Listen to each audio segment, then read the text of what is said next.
सर्व मान्यवर, सर्वांचं नाव घेत नाही त्याबद्दल क्षमा मागते, सर्वांचा वेळा अभावी नाव घेत नाही सगळ्यांचं.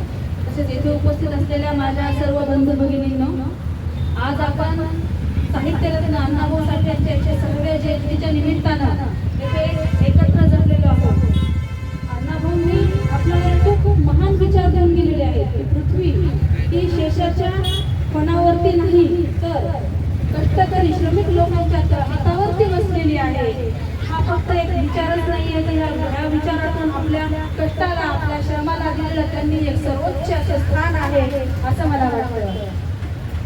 भारतरत्न डॉक्टर बाबासाहेब आंबेडकरांच्या विचारांनी प्रेरित होऊन अण्णाभाऊ साठे यांनी आपल्या साहित्यामध्ये 2 ओजस्वी अशा ओळी लिहिलेल्या आहेत. जग बदल घालून खावं, मग सांगून गेले भीमराव.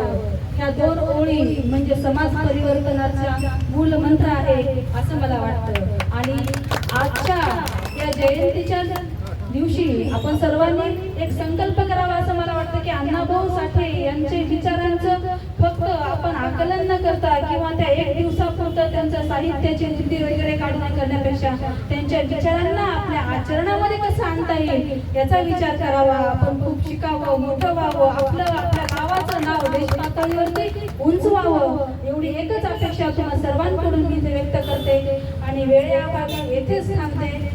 धन्यवाद. जय भीम, जय लहू, जय अण्णाभाऊ.